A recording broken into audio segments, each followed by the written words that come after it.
Iniciamos na quarta-feira um tempo novo na liturgia, o tempo da Quaresma.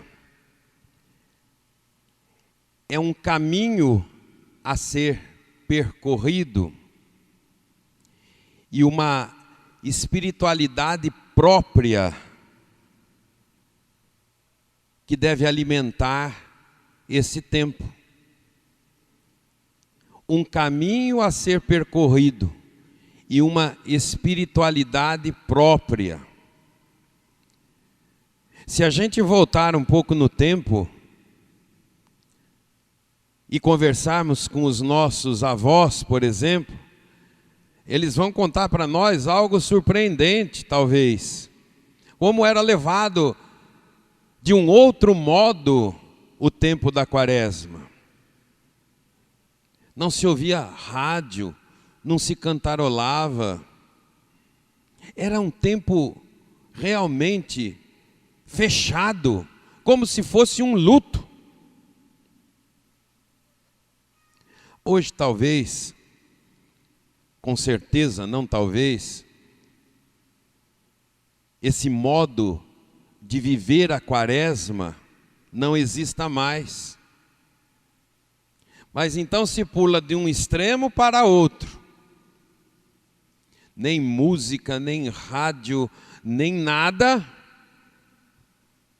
para um tempo vazio, para um tempo sem espiritualidade nenhuma, para um tempo como se fosse outro tempo. E não é. A própria palavra de Deus vai dizer, tudo tem o seu tempo, tem um tempo próprio debaixo do céu.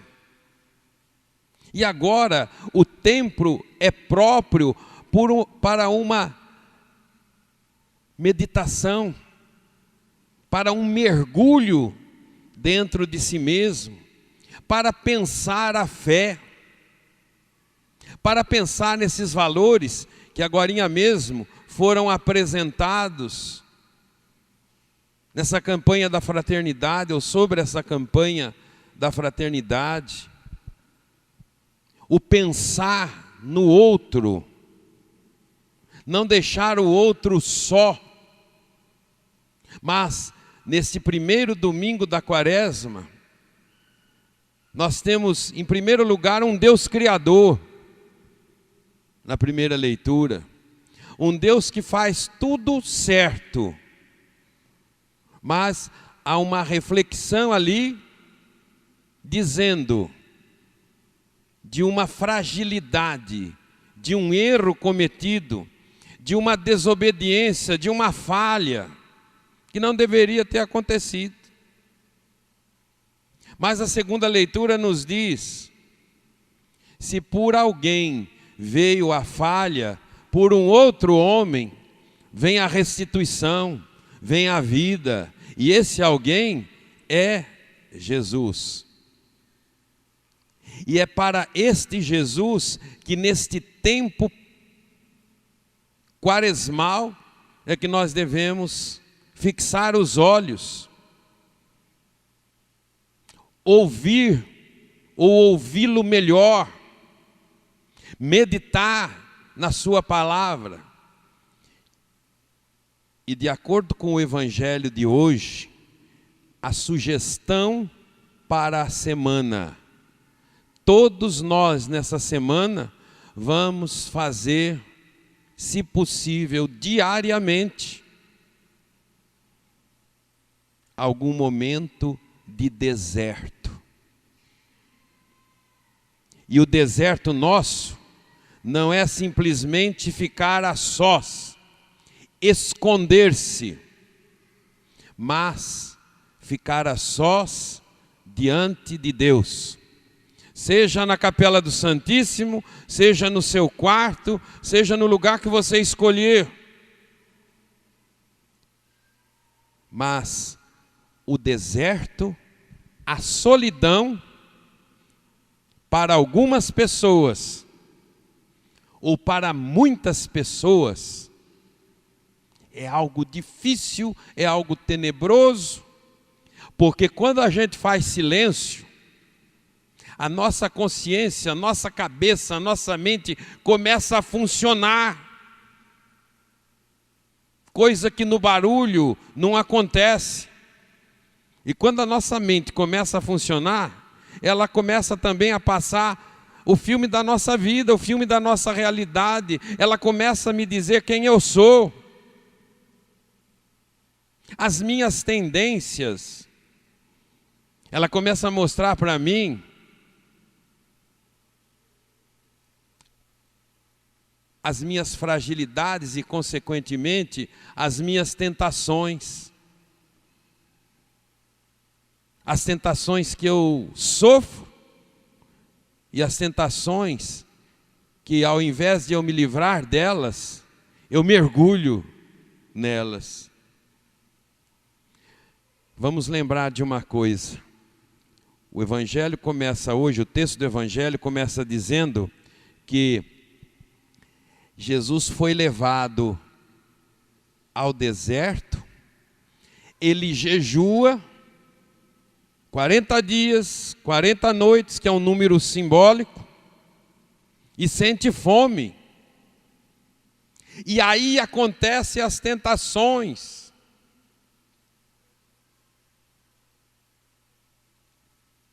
Nós precisamos estar durante a nossa vida toda. E o tempo da quaresma talvez seja um tempo de abastecimento,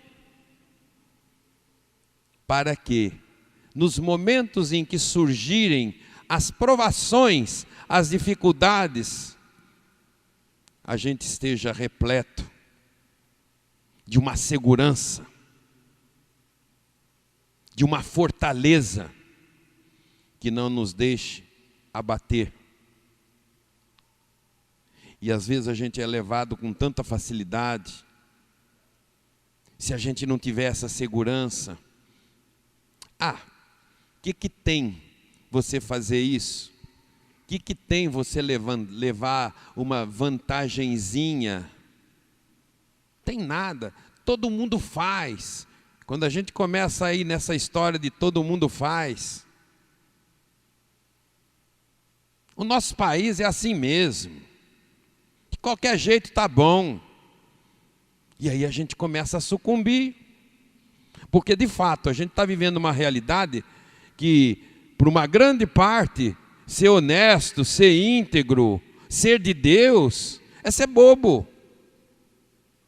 Mas nós não podemos entrar nessa.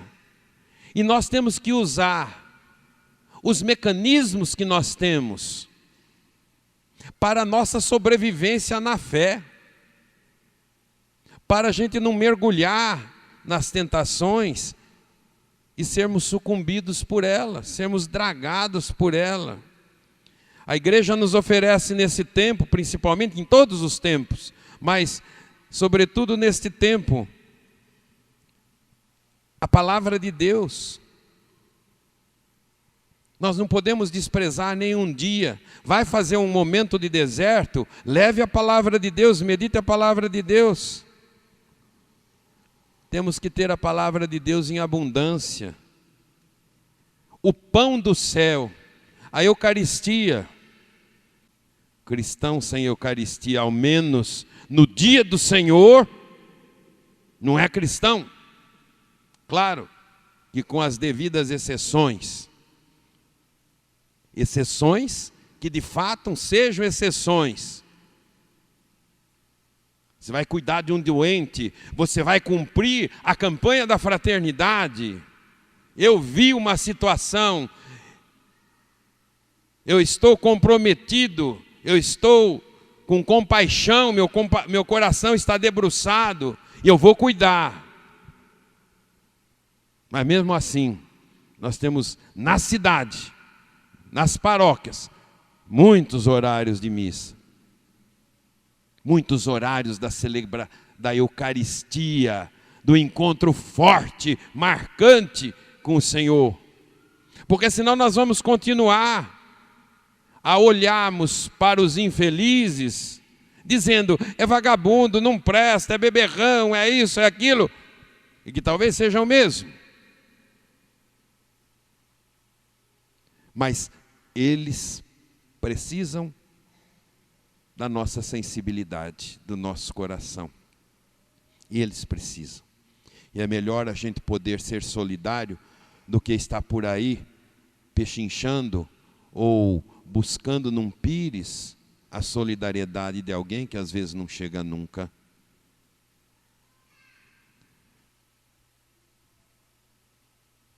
As nossas práticas, a via sacra que a gente tem praticamente em todas as igrejas, não são enfeites, não são quadrinhos de enfeite.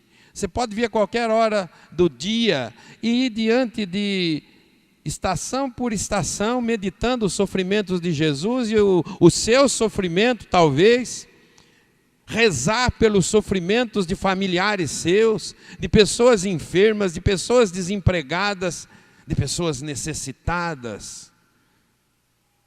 A via sacra, ela é para ser vivida. Não é enfeite de igreja, não. Nós temos as nossas práticas ensinadas na quarta-feira de cinzas. O jejum, a esmola, a oração. Tudo isso faz com que a gente seja firme diante das possibilidades que pessoas, que circunstâncias, que talvez o trabalho nos apresente para nos derrubar. E a gente precisa ter a firmeza de Jesus. Tentação sim, queda não. Nós vamos rezar daqui a pouco, não nos deixeis cair em tentação. A tentação faz parte da caminhada. E a tentação, ela ocorre como um teste para a nossa fé, para a nossa segurança em Jesus, para a nossa busca na graça de Deus. Sem a graça de Deus, ninguém consegue ficar em pé e não sucumbir diante da tentação. Só Jesus que nos segura. Só essas práticas de oração, essas firmezas que a gente precisa buscar, senão a gente cai. É impossível manter-se em pé. E tudo isso, queridos irmãos, para nós nos prepararmos com santidade, com dignidade para a Páscoa do Senhor. Então, a cada semana, nós vamos ter algo da palavra de Deus para a nossa caminhada para a Páscoa. Nós temos na primeira leitura a tentação que vem por uma serpente. Eu acredito que só mesmo pessoas absolutamente inescrupulosas ou doentes que tenham uma serpente venenosa como animal de estimação dentro de casa, né? Acho que não existe. Ou é doença ou sei lá o quê. Mas a serpente, ela significa aquilo que tenta nos afastar do caminho certo, da verdade de Deus, de Jesus. É o tentador por excelência. Então eu preciso também fazer uma análise muito profunda. A quaresma é tempo propício para isso. Será que eu não estou sendo a serpente na vida do meu irmão? A cobra criada? De jeito nenhum. Não podemos passar por isso. Nós temos que ser sim aqueles anjos que vêm servir ao Senhor no fim da última tentação. A gente tem que ser anjo e não serpente, jamais. E buscar, nesse tempo de quaresma que estamos vivendo, a ressurreição, que se vislumbra em pouco tempo, 40 dias apenas. Faço o convite, queridos irmãos, queridas irmãs, que esse ano a sua quaresma, a minha quaresma, seja diferenciada. Diferenciada. E o convite, repetindo, para esta semana, fazer deserto. E com certeza, as tentações serão menores e as quedas menores ainda.